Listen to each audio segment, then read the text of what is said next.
Now at 6 and streaming on crossroadstoday.com, what sparked a brush fire in the crossroads that burned hundreds of acres.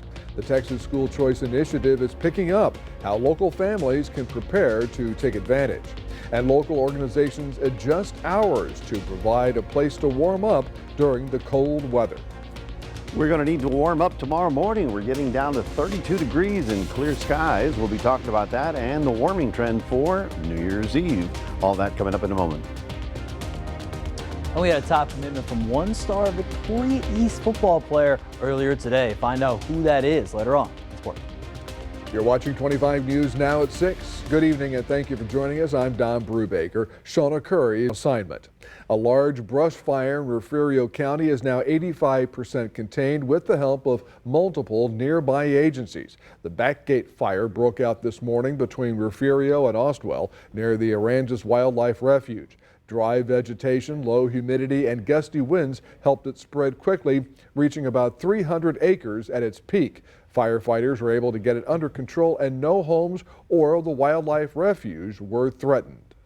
We got it surrounded. We got some dozers working out there from the Forest Service. What you see right here is a backburn. They're going to light it up all the way down the road back this way, and it will be contained. Long says a downed power line, likely blown down by the gusty winds, started the fire. Rockport police, working with the Texas Rangers, released new details in a deadly Christmas Day shooting. Investigators say 65-year-old Alberto Sanchez is now in custody, charged with murder in the death of his wife, 50-year-old Yanira Sanchez. Officers were called to the home on North and Street Christmas Day and found Yanira Sanchez dead from a gunshot wound. Alberto Sanchez was taken to the hospital with a gunshot wound to the neck. Police say Sanchez later admitted he shot his wife and then tried to take his own life. Investigators say that account matches the evidence. Mr. Sanchez is now charged with murder. 6 private schools in the Crossroads applied to take part in the state's new Education Savings Account program. 2 of those schools are in Victoria. About 600 private schools registered with the Texas Comptroller's Office to join the program. The Texas legislature created the state's first Education Savings Account program this year. Governor Greg Abbott signed the bill into law in May. The program gives taxpayer-funded grants of $10,000 to roughly 100,000 students through a program created by the new law. As the cold snap hits, local resources for the homeless are adjusting hours to keep people safe and warm. 25 News Now reporter Ray Mosley spoke with the Salvation Army to get the details on how shelters are stepping up to help those in need. The Salvation Army welcomes those who don't have a place to stay, especially when it gets cold. And Director of Social Services Rick Villas says the shelters aren't open without the help of the community. Even though the temperatures in the Crossroads won't hit freezing, they are dipping into the 30s in the morning. So the Salvation Army of Victoria and Midcoast Family Services Resource Hub are adjusting hours to shelter anyone from the cold.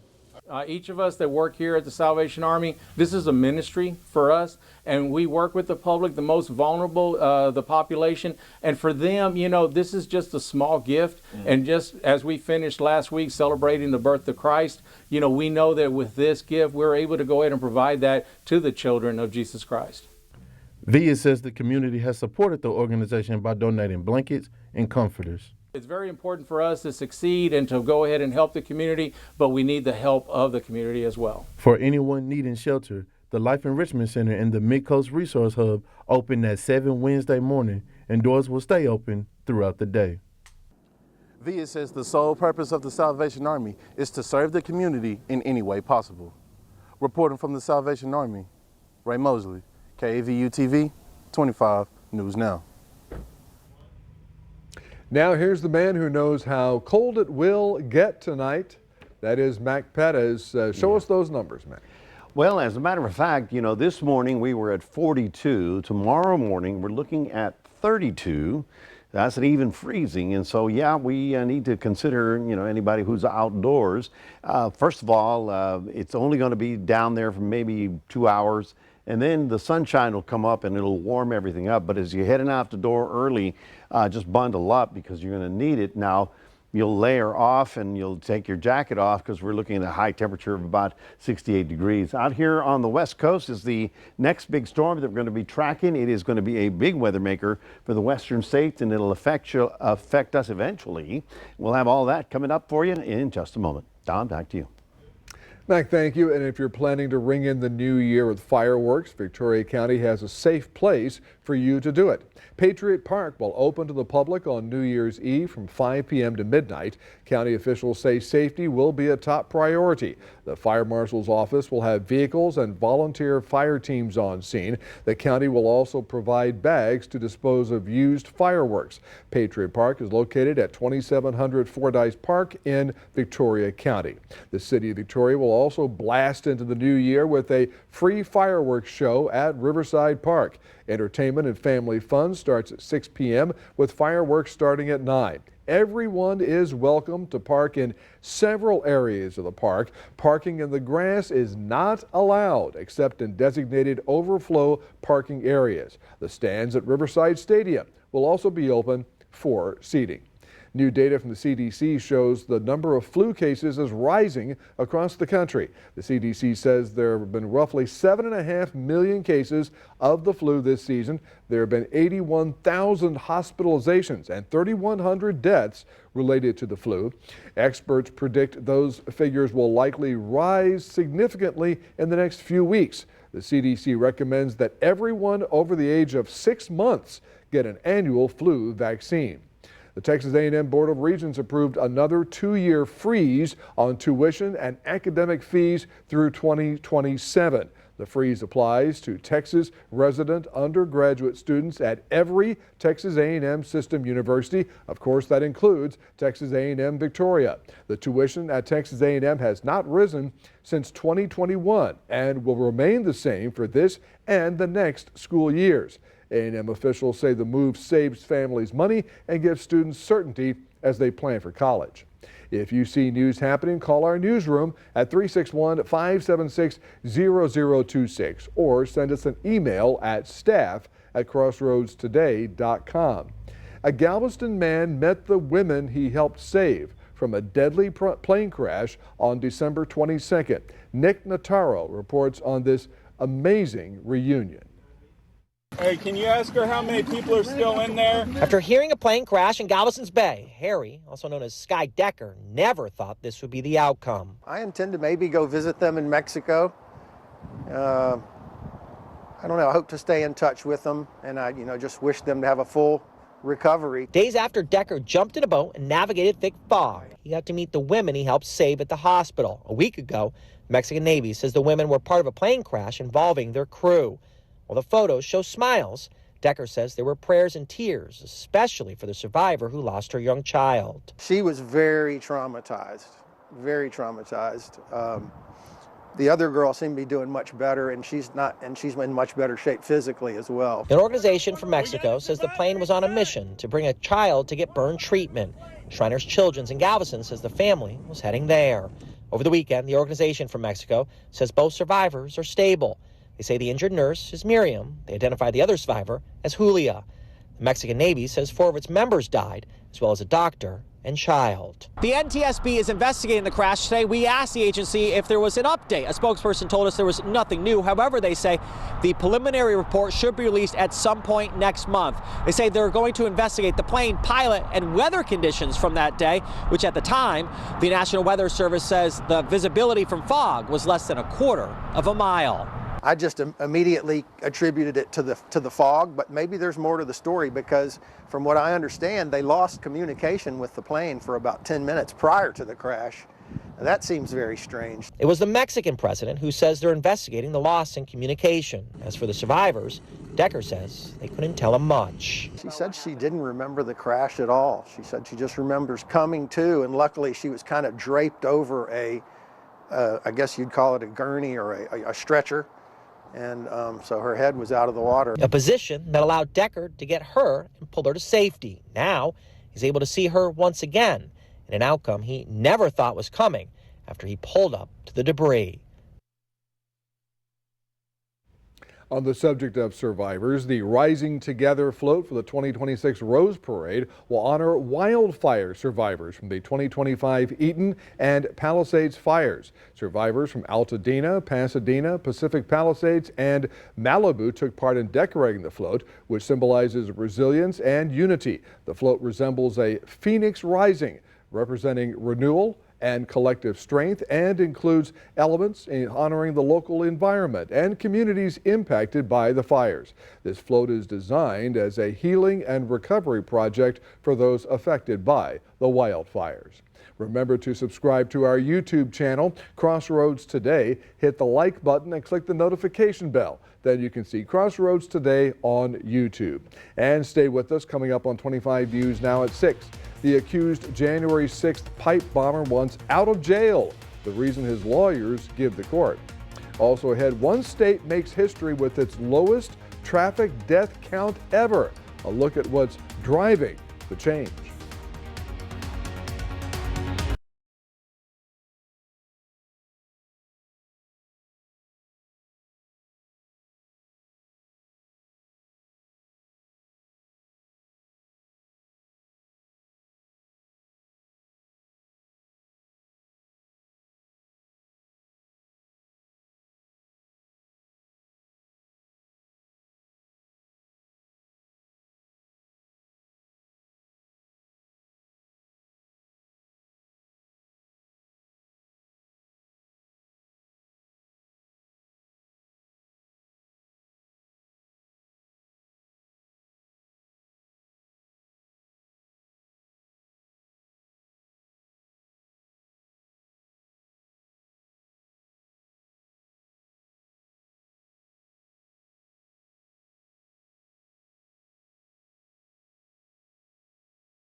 The man accused of planting pipe bombs at the Republican and Democratic National Party headquarters on January 5th, 2021, was diagnosed with autism.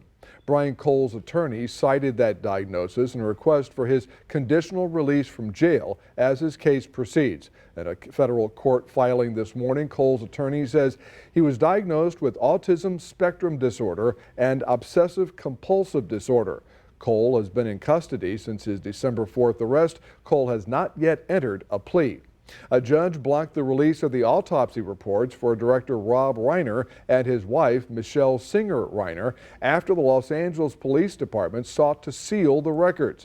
The legendary Hollywood director and his producer wife were found stabbed to death in their Brentwood home December 14th. The cause and manner of death for the couple were previously available on the Los Angeles County Medical Examiner's Office website, but those details were removed. The Reiner's son, Nick, is charged with 2 counts of murder.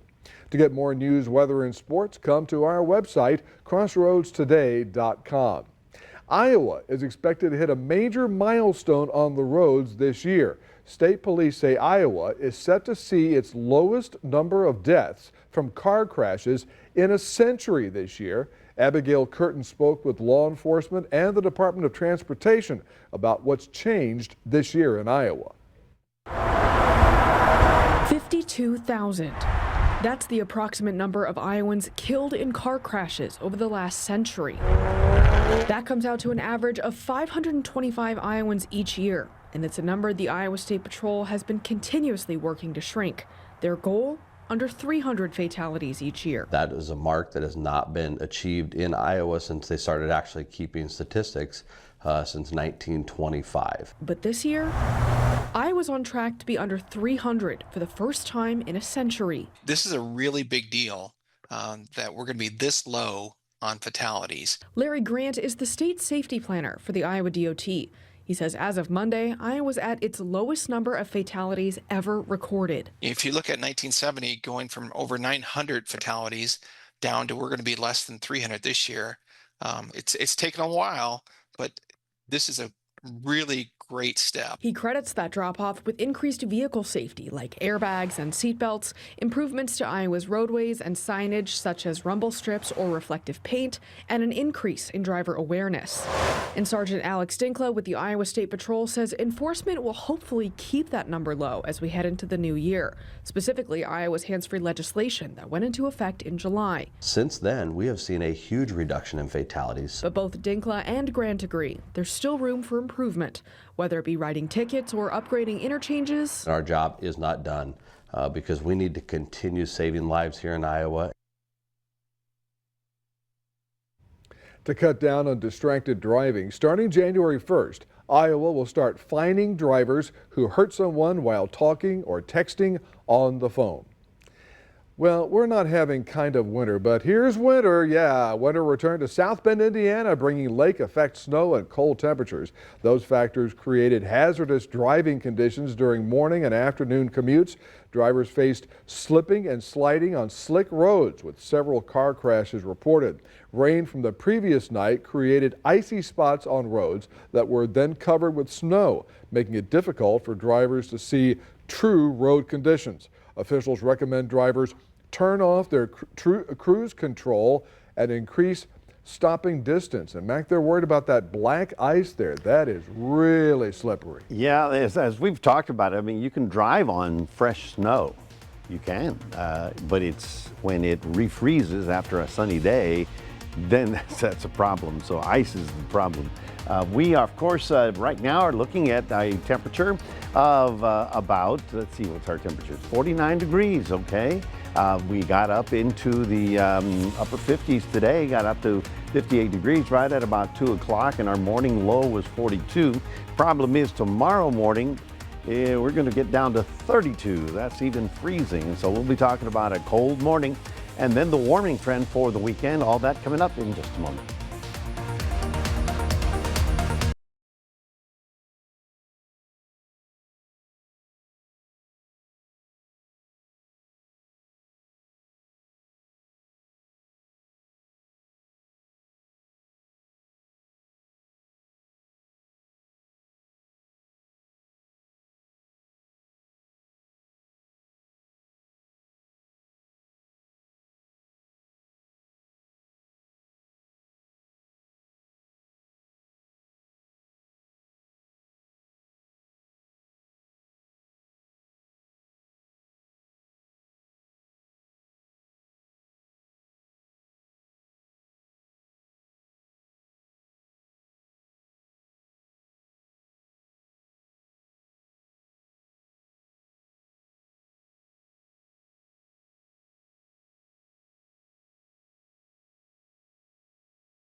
Well, leave it to my good friend Don Brubaker to point out some things here that are, pretty interesting. Look at that.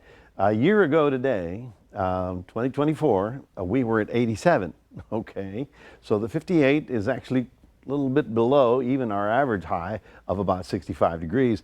Other things that we have on this map that are of interest for December, when it's probably over by tomorrow. I mean, we've had 93/100ths of an inch of rain, and that's about an inch and a third below. So that's less than 50% of our normal rainfall for the month. Okay.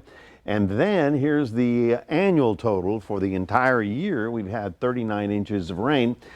I hate to use that number because statistically you can say, well, we're only an inch off, and that's true.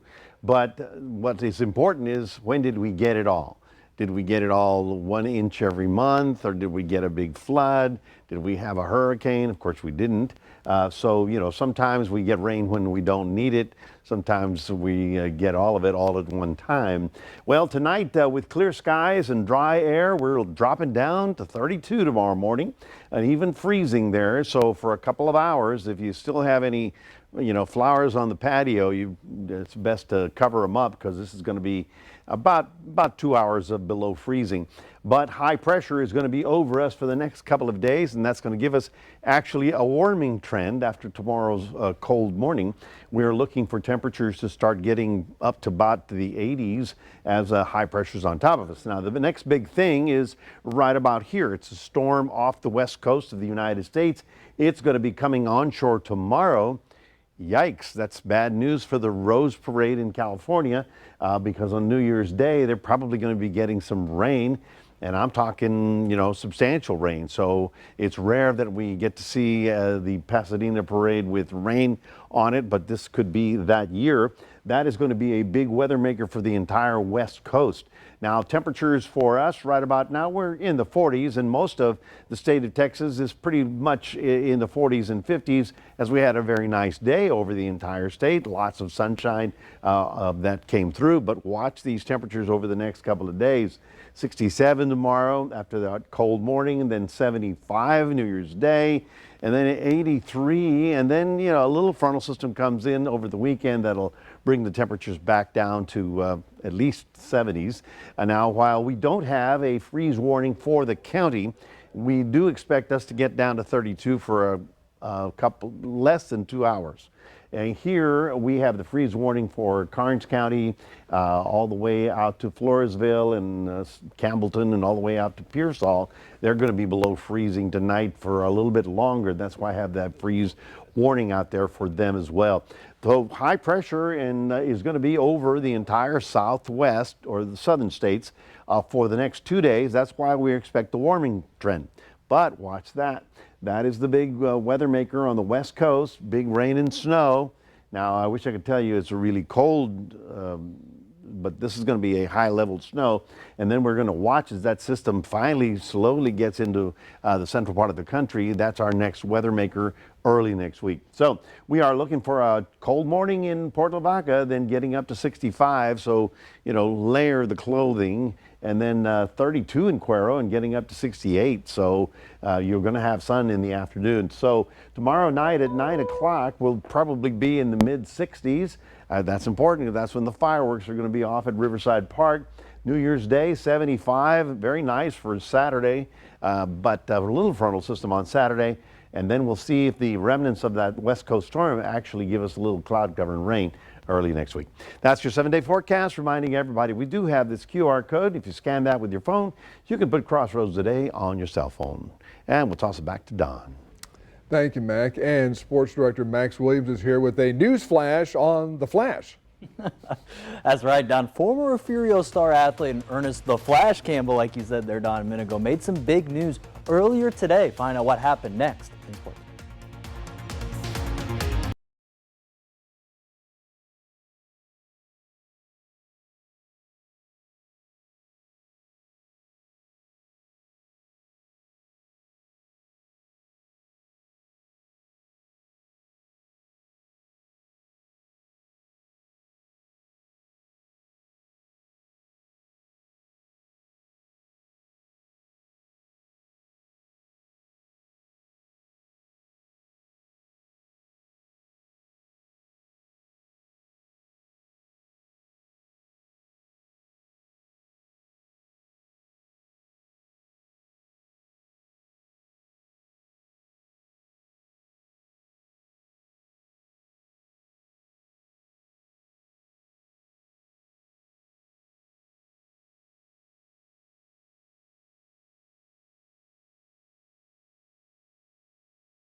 Yesterday, we highlighted Victoria East, West, and Goliad competing in the Mike Smith Classic. And today, all three teams are back in action. East is battling Kerrville-Tivy, and they won their earlier today actually against Kerrville, so big time win. And again, currently still playing St. Pius right now in game 2 out there at Victoria West High School. As for West, they open today with a tough loss to Edinburgh, and they're going to be facing Goliad in the nightcap there. Both of these teams trying to see if they can get back on track for the rest of the way. Stay tuned for 25 News Now Sports at 10 p.m. when we'll hear the star from either Goliad or West game and see how they're looking going into 2026. Yesterday, Industrial Girls Basketball went 0-2 in the first day of the Tulsa Midway Tournament. Well, they won a couple games today. They in the silver bracket, beating the San Diego Vaqueros 38-24. And again, they're still playing as currently right now, but still making a deep run the rest of the way. Now over to the football field, Victoria East strong safety and wide receiver Isaiah Taylor announced his commitment to St. Thomas Aquinas out in New York. This is a Division II school who last year unfortunately went 2-6, and Taylor hopes to bring a spark back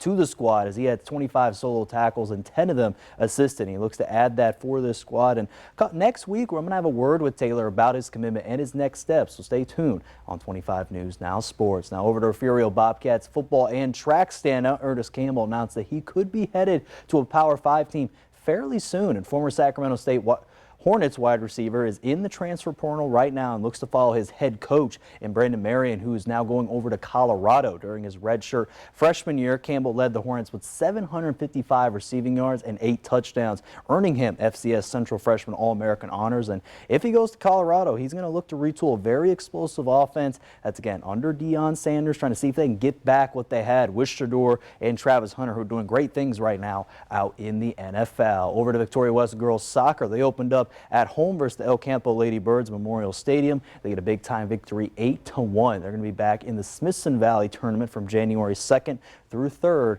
starting in the new year. Over to some national news where the Dallas Cowboys announced they are releasing cornerback Trevon Diggs. And Diggs, remember, he signed a big-time contract with the Cowboys, but now he's on there with waivers. And currently, if he doesn't get out there from the team with waiver-wise, he's going to be a free agent here coming up this year. And again, for Diggs and the Cowboys, he's had a lot of knee injuries this year. And for the Cowboys organization, they've grown apart the past couple of years. So maybe also opening up that $12 million in cap space probably is going to try to help out the Cowboys the rest of the way. And finally, the USC Trojans are facing the TCU Horned Frogs out there in the Valero Alamo Bowl. This kickoff will be at 8 p.m. on ESPN. And both these teams have multiple players opting out of this bowl game, so to get ready for the NFL. So we'll see how that kind of factors in for both teams here tonight. And again, for TCU, trying to get a big-time victory, kind of end their year in a high note going into next year. And that's going to do it here in sports. Don, back to you.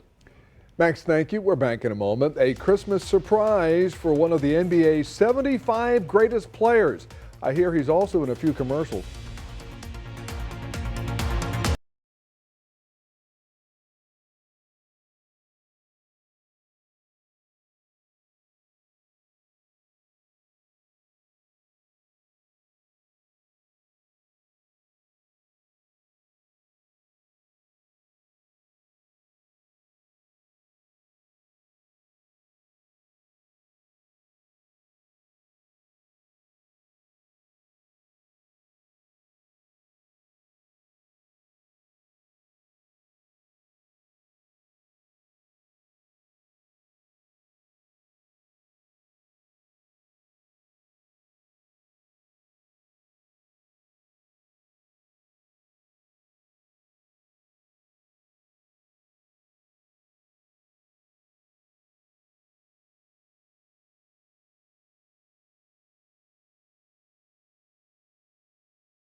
Finally tonight, NBA legend Shaquille O'Neal has a new role with the Georgia State Sheriff's Office. The Basketball Hall of Famer was promoted to Chief of Community Relations by the Henry County Sheriff in Georgia. The surprise news was presented to Shaq during his NBA Christmas broadcast. O'Neal has been the office's Director of Community Outreach for the last 5 years. Over that time, the county, where he owns a home, has increased community events, gifts for kids, and positive interactions. And Shaq getting that award, I mean, you want to talk about the long arm of the law. Yeah. A couple of long arms right there, I yeah. don't know if anyone's going to be a little, intimidated now.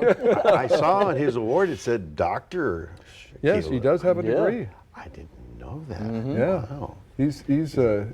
Again, he's made some commercials too. Yeah. Man of many traits, yes, done well. Anyway, folks, we are looking for a cold night because it's clear out there and we've got dry air, so we'll get down to 32 degrees tomorrow morning, but then it'll warm up very nicely up to about 67 for New Year's Eve, and then on New Year's Day, we're looking at a high of 75, and then 83 on Friday. So yeah, not exactly a winter like wonderland, but we'll enjoy it anyway. So we'll have some frost on the roofs tomorrow morning, maybe? It's too dry. I doubt Too that dry. we may. A certain vegetation, tender plants, flowers on the patio, that you might have to deal with. Very good. All right. Thank you, Mac. Thanks for joining us. We'll see you tonight for 25 News Now at 10. Have a good one.